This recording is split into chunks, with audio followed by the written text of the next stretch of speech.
Hello children, today we will start our chapter 2, second part, First World War and Russian Revolution. In the last video, we studied about the colonialism in Western European and Asian African countries. Colonialism in Asia and colonialism in Africa. And this led to First World War. First World War किस वजह से हुआ? European countries बहुत greedy हो गए, बहुत लालची हो गए और उन्हें अपना एम्पायर एक्सपांड करने का लालच हुआ और उन्हें ये हुआ कि मैं अपने नए नए टेरिटरीज अपने रूल के अंदर लाऊं, जिस वजह से फर्स्ट वर्ल्ड वॉर हुआ. In this video we will study about factors that causes the First World War. First World War क्यों हुआ?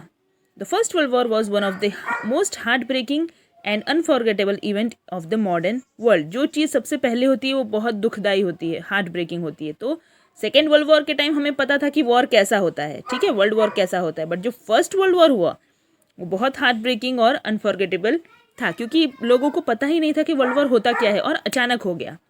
Okay, so it was very heartbreaking and unforgettable. The First World War began on 1st August 1914. First World War में क्या हुआ? Germany had defeated France in the Sedan War, because of which France had to sign a Frankfurt Treaty in 1871. अब देखिए first world war कैसे start हुआ. Germany और France के बीच में वॉर हुआ, ओके, जिसमें फ्रांस हार गया. जो वॉर हुआ उसका नाम था सीडन वॉर और ये वॉर फ्रांस हार गया. हारने की वजह से फ्रांस को एक ट्रीटी साइन करनी पड़ी, एक डील साइन करनी पड़ी, जिसका नाम था फ्रैंकफर्ट ट्रीटी इन 1871. इस ट्रीटी के हिसाब से फ्रांस को जो उसने वॉर किया उसका फ़ाइन देना पड़ा और उसी के 2 प्रोविंस लॉरियन एंड एल्सेक के नाम से 2 प्रोविंस जर्मनी को देने पड़े. अब ये फ्रांस से सहन नहीं हुआ, फ्रांस को ये देना पड़ा, लेकिन उसे ये सहन नहीं हुआ कि मैं क्यों हार गया, मैं क्यों ये सब जर्मनी को दूँ. France had not been able to overcome with this humiliation. France को ये जानकर बहुत गुस्सा आया. Thus the Frankfurt treaty itself was the cause of the first world war. एक वो रीज़न ये था कि फ्रैंकफर्ट ट्रीटी जो जर्मनी फ्रांस को साइन करनी पड़ी थी, ये एक रीज़न है for the first world war. The end of a war sowed the seed of future war. ये जो वॉर हुआ ये जब तक ख़त्म हुआ तब तक वो सेकेंड वर्ल्ड वॉर होने का रीज़न देता गया. जैसे हमारा झगड़ा होता है और बीच में हमारे बड़े आके हमें वो झगड़ा रोक देते हैं, तो हमारे मन में एक वो रह जाता है कि अच्छा ठीक है, इस बार तो मैं तुझे नहीं मार पाया या तुझे नहीं बता पाया, मैं तुझे अगली बार देख लूँगा. तो वो सेकेंड टाइम झगड़ा करने का एक रीज़न दे के जाता है हमें. In the same way first world war sowed the seeds of the future war. दोबारा वॉर होगा, इसका रीज़न फर्स्ट वर्ल्ड वॉर के एंड तक ही हमें मिल गया था.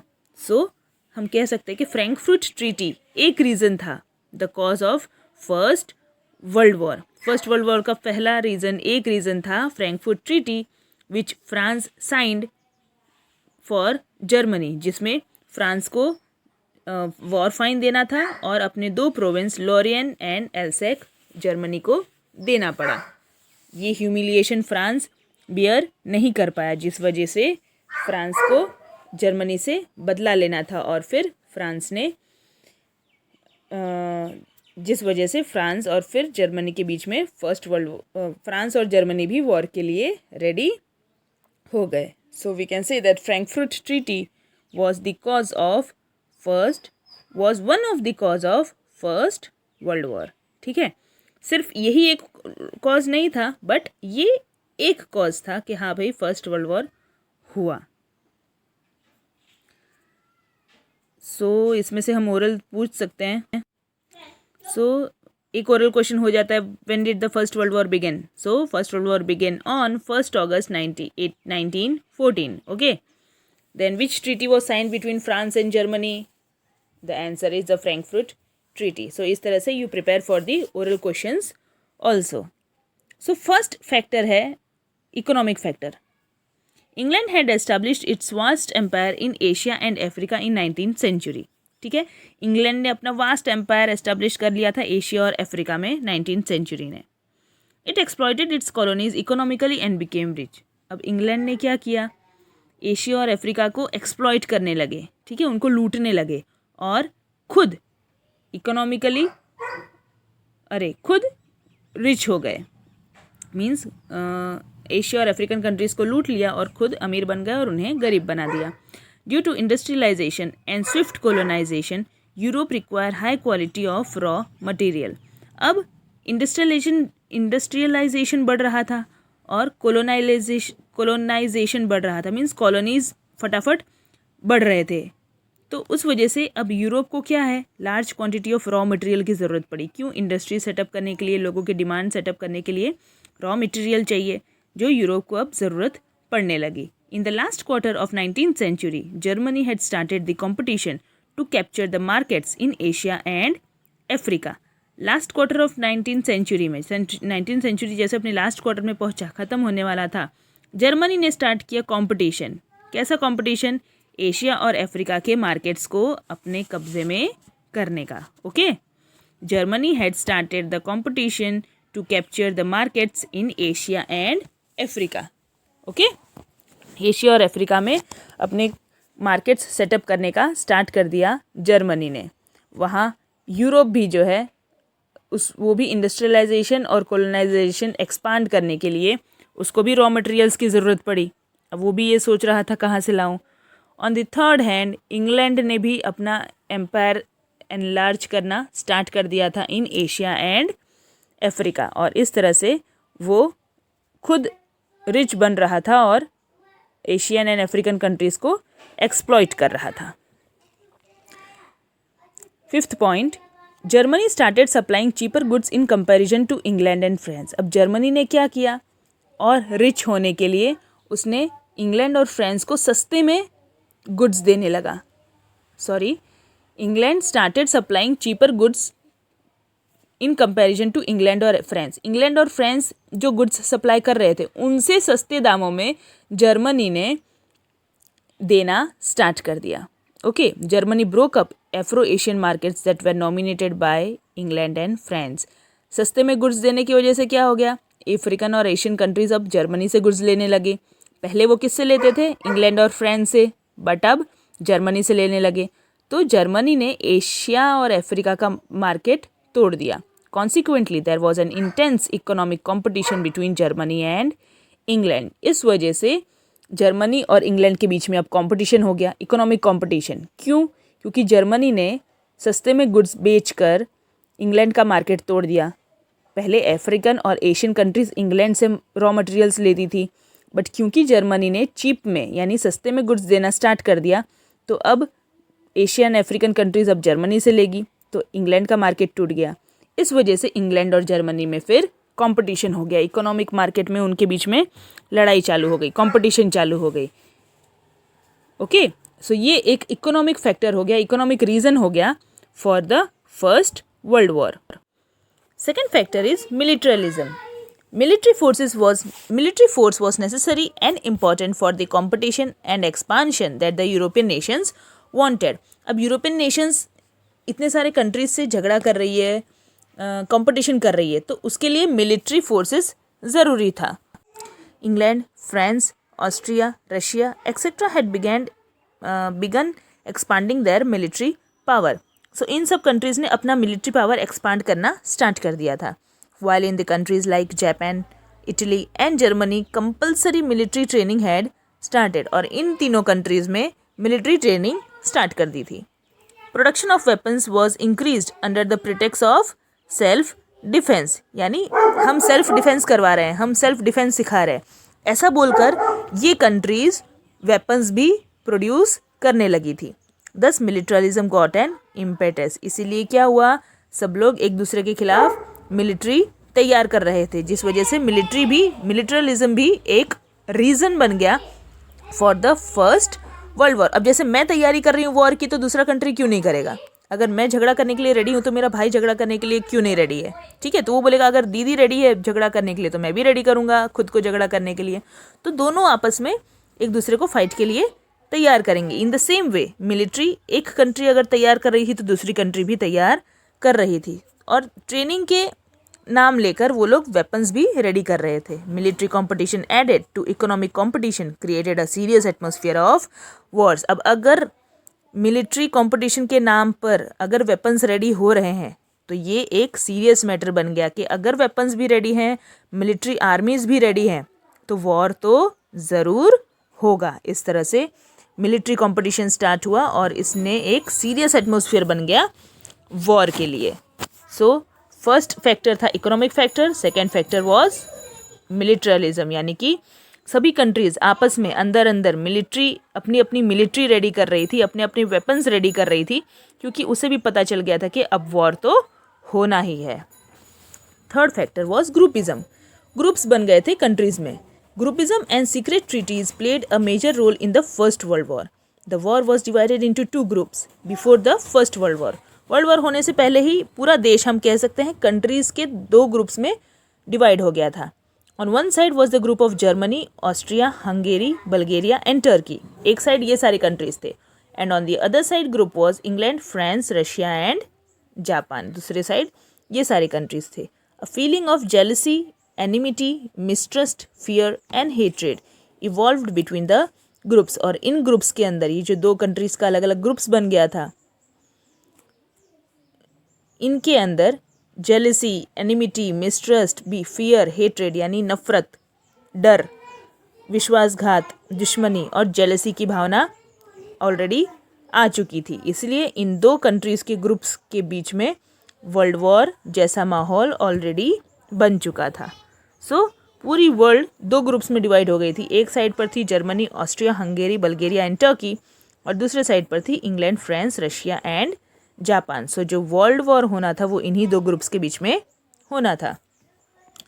So this groupism also was a major factor for first world war.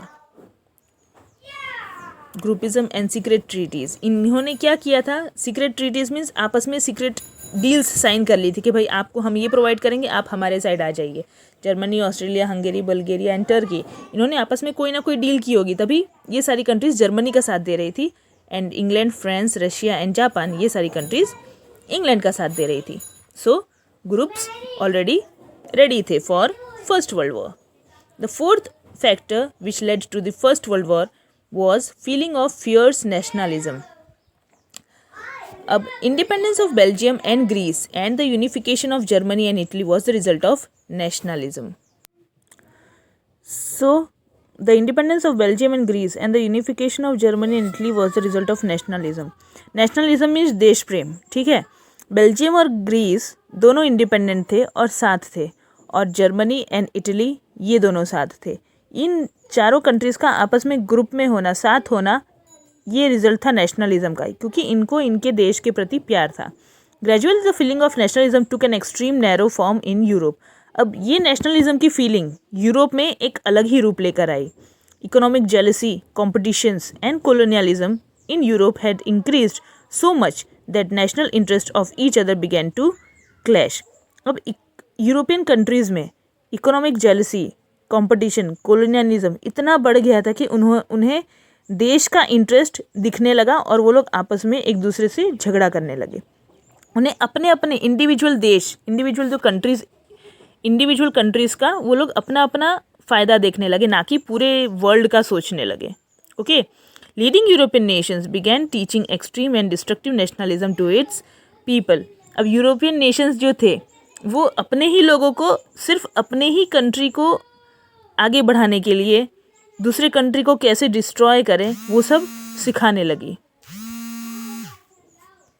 So European Nations सिर्फ अपने ही नेशन के बारे में लोगों को अच्छी बातें बोल रही थी और दूसरे के प्रति, दूसरे नेशन के लोगों के बारे में अपने लोगों को भड़का रही थी. ठीक है. Are you able to understand? वो अपने ही लोगों को सिर्फ अपने बारे में अच्छा ही बोल रही थी और दूसरे के बारे में नेगेटिव बातें बोलकर उनके खिलाफ, उन्हीं के लोगों, दूसरों के खिलाफ उनके लोगों के मन में क्या बोलते हैं उसको, नफ़रत की भावना भर रही थी. ओके. सो दोनों के बीच में नफ़रत पैदा कर रही थी. यहाँ देखिए, love for own nation and hatred for other nation was encourage. खुद के देश को और देश के लोगों को प्यार करना और दूसरे देश के लोगों से नफ़रत करना, ये फीलिंग सब अपनी अपनी कंट्री के लोगों में भर रहे थे. The German chief Kaiser William was the other originator of nationalism and colonialism. इसमें जो एक जर्मनी का चीफ था कैसर विलियम्स, इसने एक नेशनलिज्म और कोलोनियलिज्म को बढ़ावा देने का काम किया. He was over ambitious and believed in world leadership. वो बहुत ओवर एम्बिशियस मीन्स वो बहुत ज़्यादा चाहता था, बहुत कुछ चाहता था, बहुत ज़्यादा उसके एम्बिशंस थे कि मैं ये करूँ वो करूँ, इसको जीतूँ उसको जीतूँ. ठीक है, वो ओवर एम्बिशियस था और पूरे वर्ल्ड का वो लीडरशिप पाना चाहता था. ही बिलीव्ड इन वर्ल्ड लीडरशिप यानी कि वो सोचता था कि हाँ मैं वर्ल्ड का लीडर बन सकता हूँ. He wanted to get things done according to his will and with the help of grand military power. वो चाहता था जो भी हो उसकी मर्जी से हो और उसके पास ग्रैंड मिलिट्री पावर हो. The feeling of war spread across other nation as an Germany and this had resulted in first world war. जो वॉर का फीलिंग था वो पूरे नेशन में बढ़ गया जर्मनी की वजह से और इस वजह से फिर फर्स्ट वर्ल्ड वॉर हुआ. तो feeling of first world war किसने बढ़ाया? ऑब्वियसली जर्मनी ने. सब कुछ जर्मनी ने ही पहले स्टार्ट किया, धीरे धीरे करके फिर वो आगे बढ़ा और फिर यूरोपियन नेशंस में वो फीलिंग आगे कंटिन्यू हुई. तो मेन जड़ कौन था? Main reason for spreading the feeling of war was the country Germany. Okay, Germany spread the feeling of war across other nations. और जो बंदा रिस्पॉन्सिबल था वो कौन था? The German chief Kaiser Williams. Remember this name, Kaiser Williams. ये आपके oral में मैं पूछ सकती हूँ. Kaiser William was the German who provoked the people for first world war. Fifth factor was newspaper. Role of newspaper. The newspaper of European nations aroused as so much of hatred among people. एक तो newspaper भी लोगों के बीच में नफरत की भावना बहुत बढ़ा रहा था. They had mutual derogatory, provocative, irrigated and false write-ups. यानी कि न्यूज़पेपर में कुछ भी सही नहीं छपता था. जो भी छपता था एक दूसरे के खिलाफ, एक कंट्री दूसरे कंट्री के खिलाफ छापता था, वो कंट्री किसी और कंट्री के खिलाफ छापता था. तो जो भी न्यूज़पेपर में छपता था सब झूठ छपता था और लोगों को वो नेगेटिव फीलिंग देता था और किसी तरह से वो फर्स्ट वर्ल्ड वॉर के लिए प्रोवोक लोगों को कर रहा था. They spit venom against rival nations that the rulers of the respective nations could not even make efforts for establishing peace and harmony. Newspaper इतना जहर घोल रहा था. स्पिट वेनम मीन्स जहर.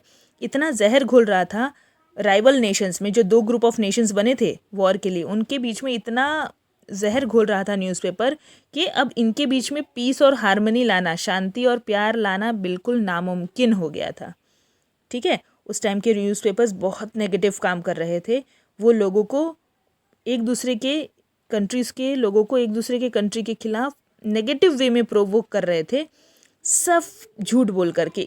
ये कंट्री ऐसी प्लानिंग कर रहा है, वो कंट्री वैसी प्लानिंग कर रहा है, और वही सब देख के फिर लोग और प्रोवोक होते थे और वो वर्ल्ड वॉर के लिए खुद को प्रिपेयर करते थे. सो जहाँ पर न्यूज़पेपर्स का पॉजिटिव रोल होना चाहिए वहाँ पर उस टाइम पर न्यूज़पेपर का रोल बहुत नेगेटिव था. It arrows hatred. वो लोगों के बीच में नफरत और बढ़ा रहा था. Sixth factor was philosophy about war. The policy of war is welfare took root in Europe.